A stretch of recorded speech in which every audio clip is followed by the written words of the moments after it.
glad you're here to sing with us. Join in as we go.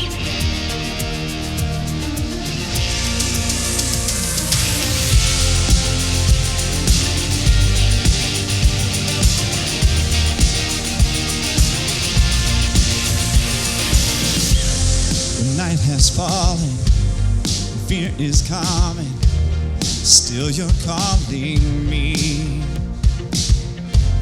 When faith is lost and my hope exhausted, you will be my strength.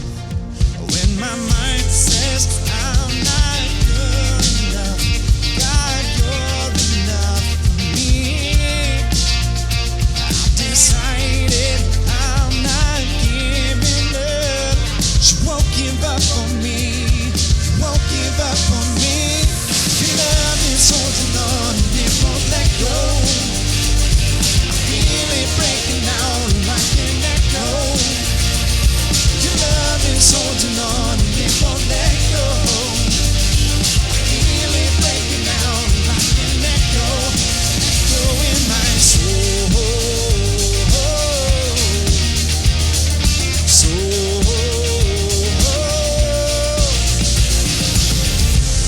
In every season, you keep repeating promises to me.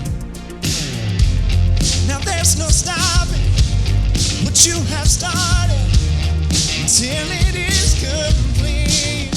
When my mind says I'm not good enough, God, you're enough for me. I've decided I'm not giving up. You won't give up on me. You won't give up on me. Your love is holding on and it won't let go. Feel it breaking out like an echo. Your love is holding on and it won't let go. Feel it breaking out like an echo in my soul.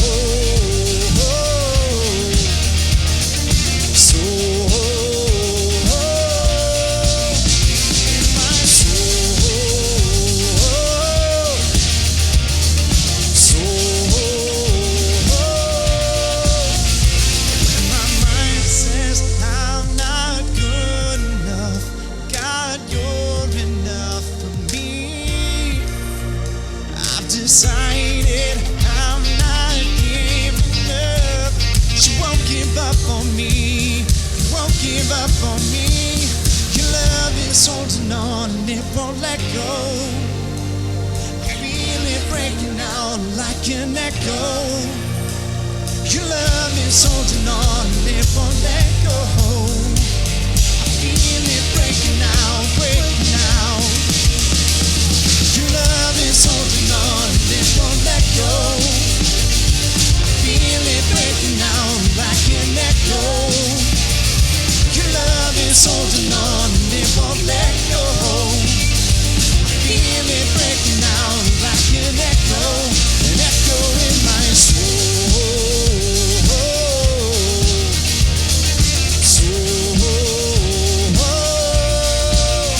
In my soul.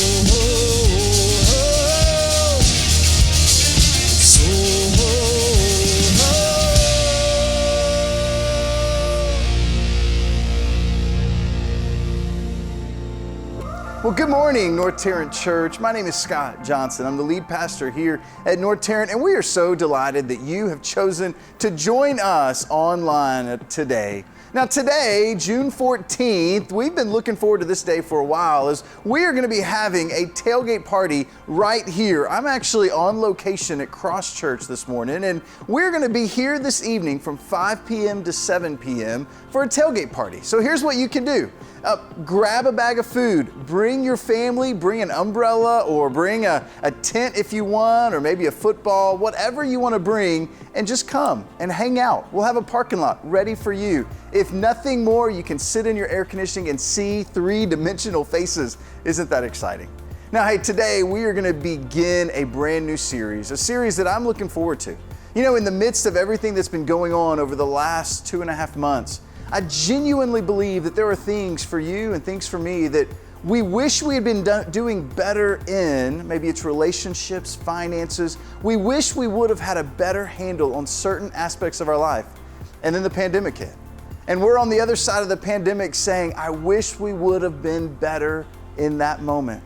But you know what? I think and I believe that there are things that we can learn today that can legitimately make you and make myself better for having gone through the last several weeks. Now, I'm excited as we kick off this series. We're going to sing a few songs. But hey, if you don't mind, before we jump in, would you just jump on your text message or maybe get on Facebook and share today's feed so that maybe collectively we can all be better for having experienced this morning. Now, having said that, I'm going to hand it over to Andy as he's going to begin our series.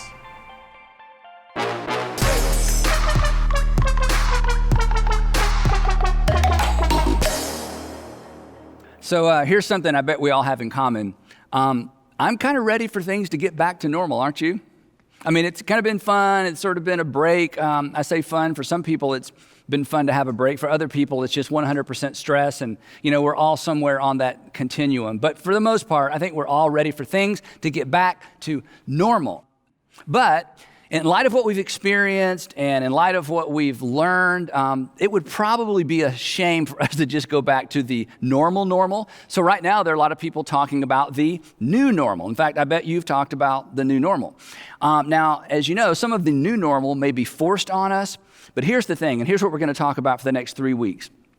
If we're wise, we will pause and ask the question, what have I learned? What have we learned? And what do we want to carry forward? We'll pause and ask the question, what have I learned? What have we learned? And what do we want to carry forward? Now, here's something I've learned. In fact, here's something I think we've all learned, that the producers of the Mad Max movies, you remember from the late 70s and 80s and early 90s, the Mad Max movies, the producers had it wrong. The producers had it wrong because here's what we've all learned.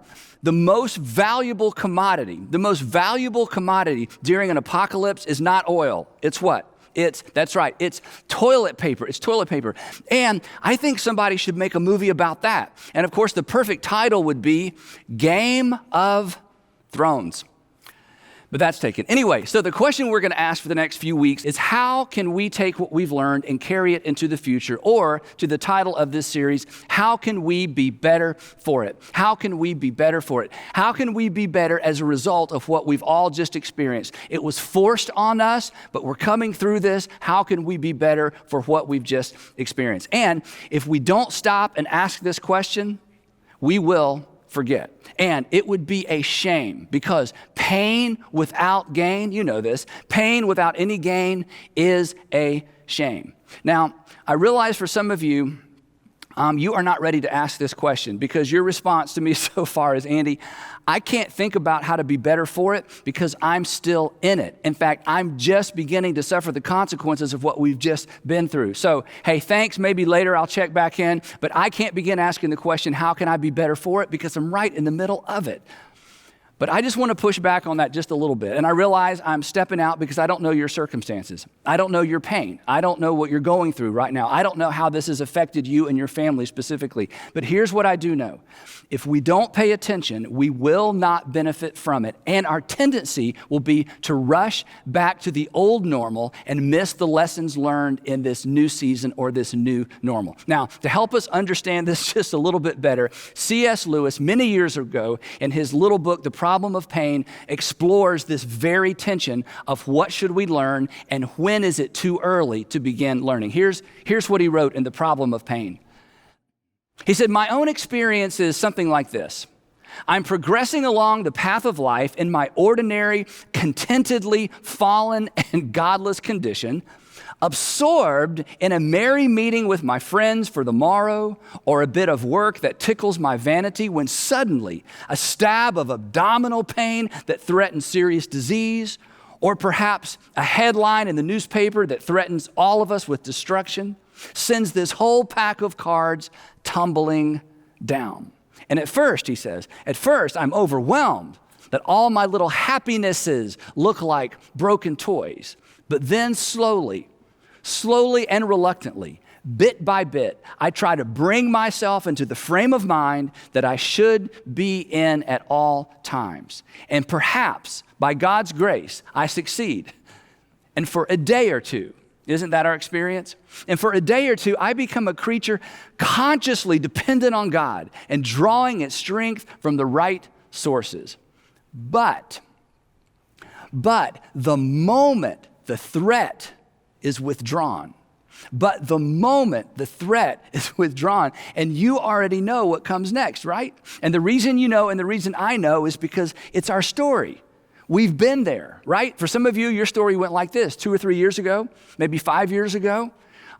Your husband or wife came to you and said, okay, if you don't change, I'm done. I'm out of here. We've talked and counseled, and I don't see any permanent change. And suddenly he or she had your attention. You sat up straight and you began making changes, right? You began coming home earlier. You started listening better. You paid more attention to the kids. You paid more attention to what he asked and what she asked. And suddenly you became a better husband. You became a better wife, and the marriage got better for a while.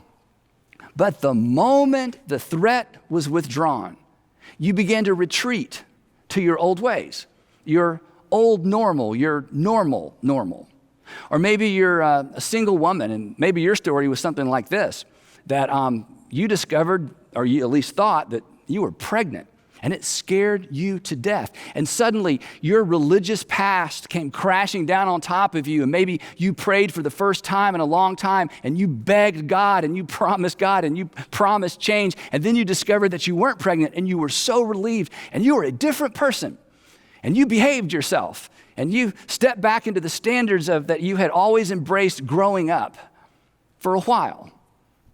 But once the threat was withdrawn, you began to drift back into those normal ways. Or maybe your story is this. You had that scary physical, and your doctor looked at you and said, look, we've talked about this before, and if you don't make changes, you will not be around to play with your grandchildren. You certainly won't be around to play with your great-grandchildren. And he or she got your attention, and you went home and you got serious, and you dieted and you exercised, and people began to say, hey, you're looking better, and you felt better. Everything was better. And for a while, you stuck with it. But then what happened? Well, once the threat was withdrawn, you drifted back to normal. And all of these scenarios, and there are more, you've got your own story. All of these scenarios make me think, what is wrong with us? Why do we have to be led to the brink of disaster before we are willing to make the changes that we've known all along we need to make? Back to C.S. Lewis. Here's how he finishes this idea. But the moment the threat is withdrawn, my whole nature, and look at this verb, this is great. My whole nature leaps back to the toys. God has had me but for 48 hours, and then only by dint of taking everything else away from him. But let him sheathe that sword for a moment. And here's what I want us to avoid, and this is why we're going to talk about this for the next few weeks. Because in order for us to gain through this pain, we have to be intentional. Otherwise, we will all drift back to the normal that we used to have and never learn anything from it. And that's why I wanted to poke and prod just a little bit for the next few weeks. Listen to how he finishes this idea. But let him sheathe that sword for a moment, and I behave like a puppy, that when the hated bath is over, and if you have dogs, you know exactly where this is going. I behave like a puppy that when the hated bath is over, I shake myself as dry as I can, and I race off to reacquire my comfortable dirtiness. If not in the nearest manure heap, at least in the nearest flower bed. Now here's the thing, and you know this, and this is true of all of us. It is human nature to return to bad habits once the pain associated with those bad habits is gone, right? It's human nature. It's human nature to return to our bad habits once the pain associated with those bad habits is gone. In other words, it's human nature to want to get back to whatever normal was. But here's the thing, and you know this, right? Aspiring to normal? Come on, that's not very inspiring, right? So here's the question we're going to wrestle to the ground for the next 3 weeks. How can we be better for it. In other words, it's, you've heard don't let a good thing go to waste. That's true. Well, don't let a bad thing go to waste. In fact, in this situation, it would be worse to allow a bad thing to go to waste. And it is not too soon. And again, I don't know your circumstances, but my hunch is this. It is not too soon to begin asking this question. It's not too soon to begin this discussion. It's not too soon to begin taking inventory and to ask the question, what have I been doing that almost led to my undoing? What have I been doing that almost led to my undoing? Or the flip side is simply this. What should I begin doing now? What should I begin doing that I should have been doing all along? So today, what I want to do to get the discussion kicked off, I want to talk about 3 specific areas. And honestly, the first 2 are going to be a little bit painful. The first 2, you may feel like I'm being a little bit insensitive, that I'm doing more meddling than speaking or preaching, but I want you to hang in there with me. And the reason it's going to be uncomfortable, it feels like it's too soon to talk about this, but it is not too soon. While the pressure is on, this is the time when we learn the most. This is the time when we gain the most perspective. And what a shame it would be to lose these lessons, to lose these learnings, and to lose this perspective. So I want to talk about 3 areas today, and then next week, I'm going to come back and I'm going to talk about your superpower. You have a superpower. You have a special ability that empowers you to be better for anything you face in life. So next week, we're going to come back and talk about your superpower. So don't miss next week. But to sort of get us started, let's jump in here. How can you be, this is number 1 of 3, how can you be better for it financially? How can you be better for what we just went through? How can you be better for it financially? What have you been doing that almost led to your undoing financially? Or perhaps what have you been doing that actually led to your undoing financially?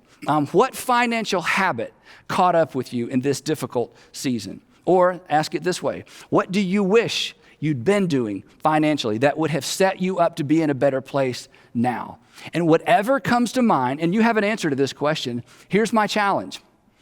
Begin now. Now is the time to face up to 2 financial realities. In fact, there are several financial realities we need to face up to. But if you will use the pressure you're feeling right now, even perhaps the chaos in your finances right now, to begin asking these important questions, you will be better for it later. And I just want to talk about 2 financial realities that are looming large for many of us. Number 1, I want is better than I owe.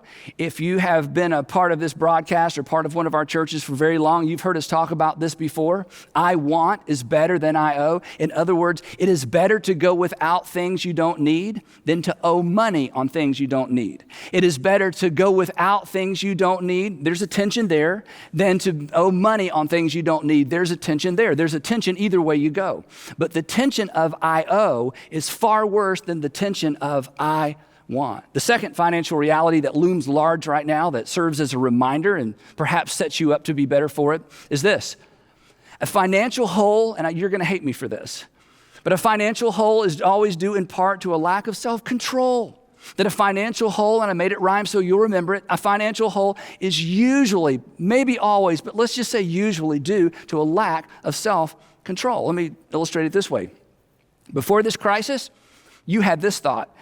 If only I had more money, if only I had more money, if only I made more money. During the crisis, you had this thought, if only I'd saved more money, if only I had saved more money, which is the same thing as saying, if only in the past I had exercised better self-control. That a financial hole is usually due in part to a lack of self-control. And if you are facing the consequences of a lack of self-control financially, now is the time to write that down, to learn this lesson, and never, ever do what you did in the past again so that you would be ready for the future. The writer of Proverbs states it this way, and he gives us a word picture that is really not very relevant to our current situation or certainly relevant to our current culture, but it's a powerful word picture from ancient times. Here's what he wrote. He said, like a city whose walls are broken through is a person who lacks self-control. Like a city whose walls are broken through. Again, for us, this is meaningless. But in ancient times, the walls around a city represented security and peace and prosperity and safety. And when an enemy would come, they would pick the weakest part of the wall and they would use weapons of warfare, siege warfare, to eventually break through or create a breach or a break in the wall, and the enemy would pour through the wall. And here's what the writer is saying. That a city, when the walls are broken through, the people within the city, they lose their security, they lose their safety, and they lose their autonomy. They lose their ability to control their own lives. And here's his point, that a lack of self-control, and this is true for any area of life, a lack of self-control leads to a loss of control. That a lack of self-control in any area of life ultimately leads to a loss of control. And let me ask you this. What do you want pretty much more than anything in life? You want control of your life. The key to having control of your life is to exercise self-control. And consequently, because of what we've just been through, you may be learning this lesson the hard way financially. I want you to be better for it. You want to be better for it. Now is the time to take some of these simple ideas, these common sense ideas, and elevate them so that you don't pass this way again if, in fact, something like this were ever to happen again. A lack of self-control always leads to a loss of control. Now, here's something you've heard before. I bet somewhere in the past, somebody either gave you this advice or you heard someone talking about having been given this advice. And the advice was to have 3 to 6 months of savings set aside in case of an emergency. Have you ever heard that before? Everybody's nodding yes, you've heard that before. And here's my hunch. When you heard that for the first time, or maybe you read that in a book for the first time, you thought to yourself, that's a really good idea. I should set aside 3 to 6 months of living expenses just in case there's an emergency. And if you took that advice which requires extraordinary self-control, then you are better for what we've just been through. If you didn't take that advice, you're wishing you had.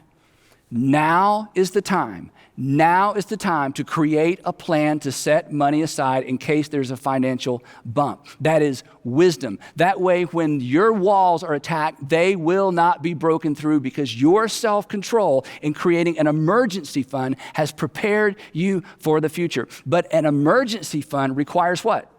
It requires extraordinary self-control. So decide now to start now.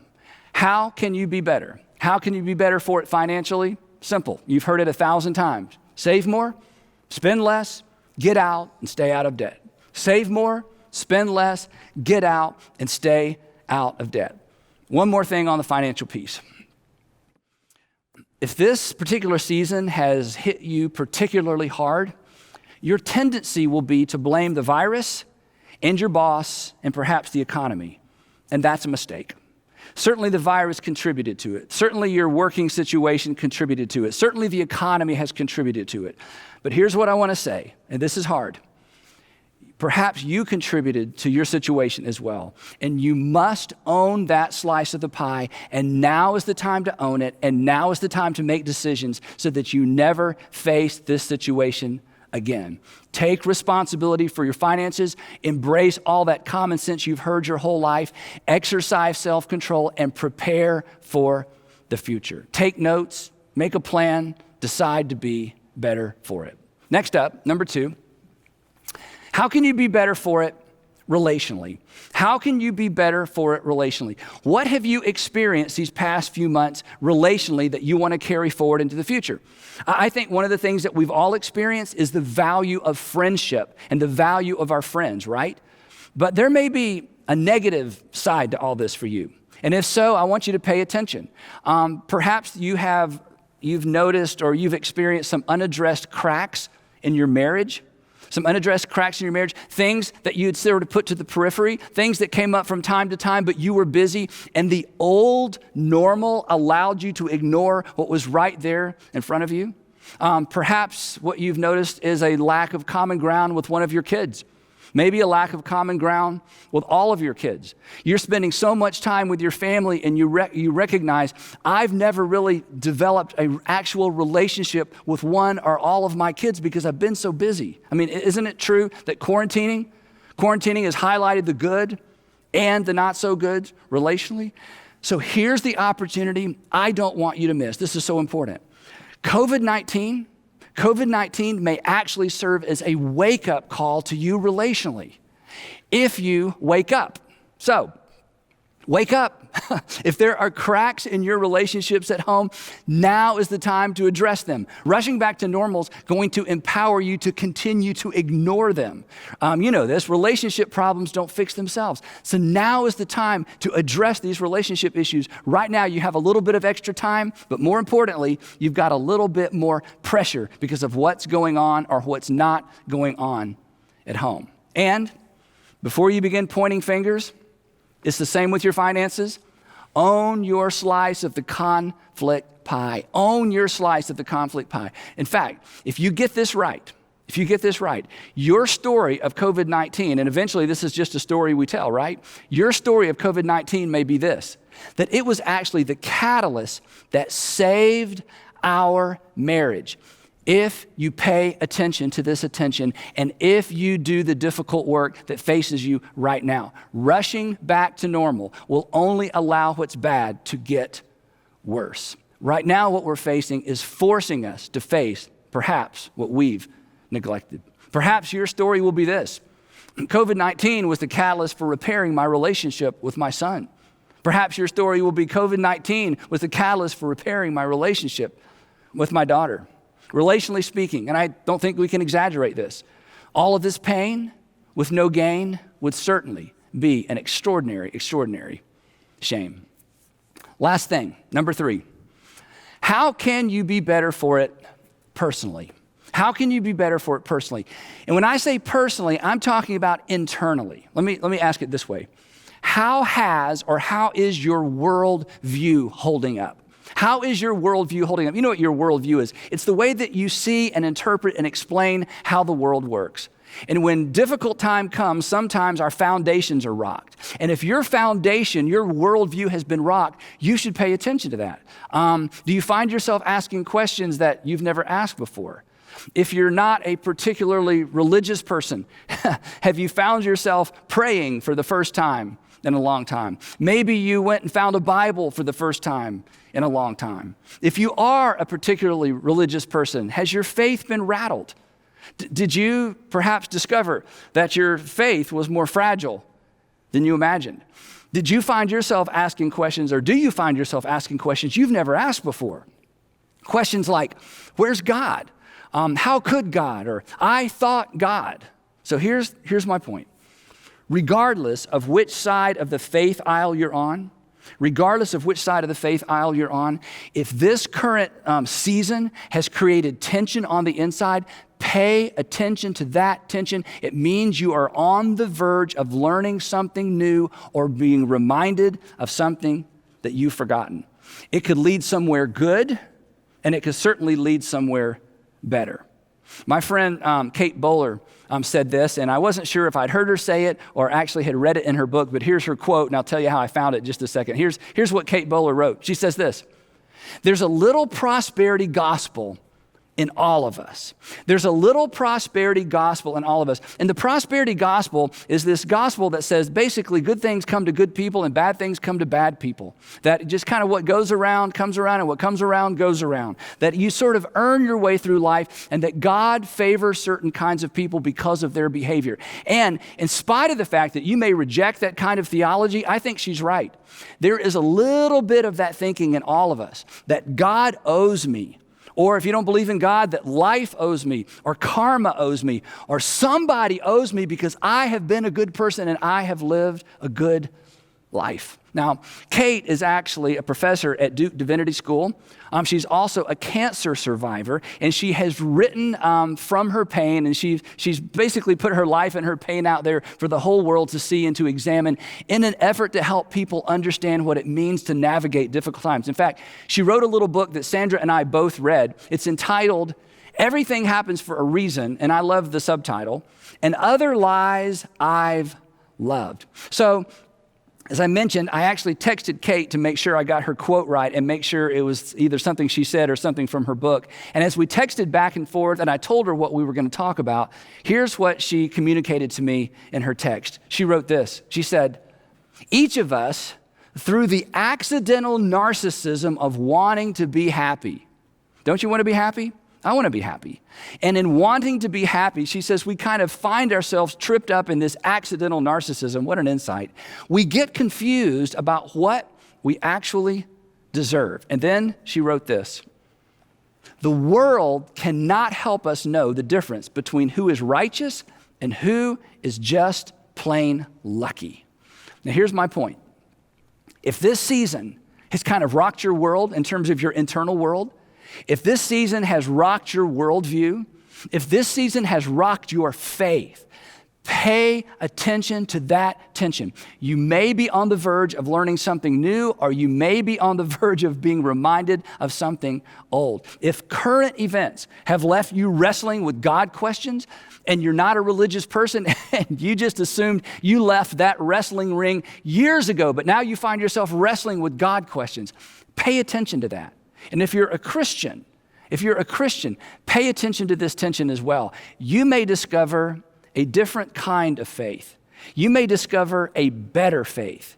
You may discover a different version of faith. And perhaps in this season, you will finally give up your faith in the non-existent God who doesn't allow bad things to happen to good people. And in this season, you may come face to face with the God who allowed the worst possible thing to happen to the best possible person, his son. And he did that on your behalf. You know, simply put, I know we are going to make it through this. I genuinely believe that on the other side of the pandemic is a story, an incredible story, a rich story, a story that you and I, that we collectively will be better for it. Certainly, we've had our share of pain in the midst of these challenging times. But I hope and I pray that we will learn from it and that we'll be better for it. And as a result of the pain, that we will be able to see gains in our life, both financially and spiritually and relationally and personally. But here's what I also know, is that in the midst of everything, there is the temptation inside of us just to be, as C.S. Lewis put it, to be that dog that just got the hated bath and takes off running right towards the manure and Wallers and the dog poop. I don't want us just to go back to the same old, same old. I genuinely believe that in the midst of our pain, there are lessons that you and I, that we can learn together. And to stir that story, to stir this idea that we can be better for it, I want you to process and think about these questions. The first one is this, is where have you felt the most pressure during this season? Was it financially or relationally? Was it spiritually, or did it involve something completely different? Is there anything that you should have been doing that would have been better, that would have better prepared you for what we are currently experiencing? And the last question I want you to think about, and this is more of an action step, because there's a yellow word here that says now. Like, what about now? What can you begin doing now to ensure that you will be better for it later? You see, I believe that there's a relationship, there's a conversation that's needed. There is tightening up of spending that could be warranted. There's ultimately a redefining of scheduling and redefining of priorities, and even in some instances, a reestablishing of what is really most important for you. So as a result of this, I genuinely believe that in the midst of the pain, that we will find gain. And if we don't, it would be a remarkable shame. So when COVID-19 is nothing more than a story we share, I genuinely believe that we will be better for it. And it starts with you deciding not to go back to the same old, but stepping forward and choosing to be better for what we've gone through. Now, as we close today, I've asked Grant and the band to lead us in one more song, a song that reminds us that God really is bigger than we thought He is. He really is bigger than we could ever imagine. He's bigger than a pandemic. He's bigger than racial dissonance. He's bigger than we could ever imagine. And I've asked Grant and the band to lead us in one more song. And when they finish, I'm going to be jumping on Facebook Live, and I'd love for you to join me as we continue this conversation, as we continue pursuing this new normal that ultimately will result in a better story for you and for me. Grant, thanks.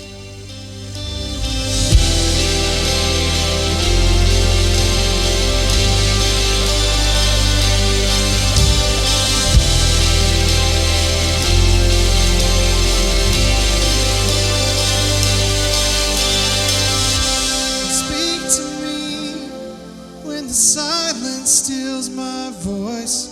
You understand me. You understand me.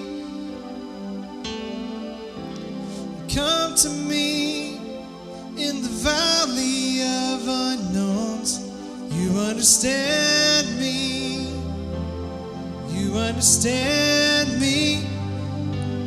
You understand me, God. You understand me. I throw all my cares before you. My doubts and fears don't scare you. You're bigger than I thought you were. You're bigger than I thought. Stop all negotiations with the God of all creation. Bigger than I thought you were. You're bigger than I thought you were, yeah.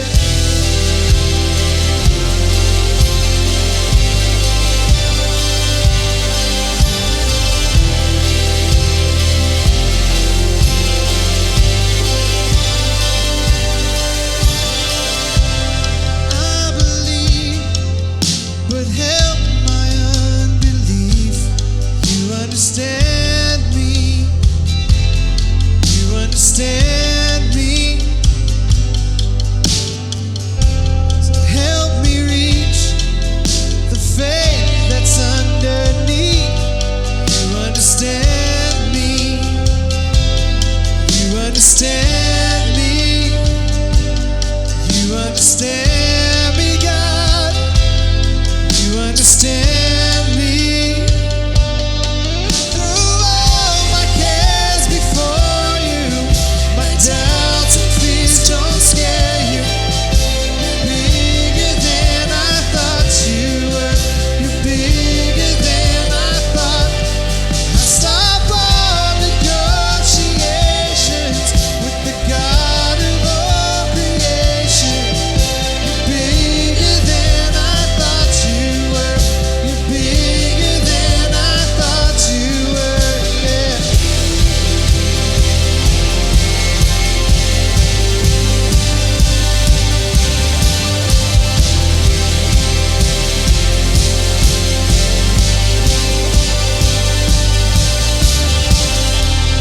Will rest in the Father's hands. Leave the rest in the Father's hands. I will rest in the Father's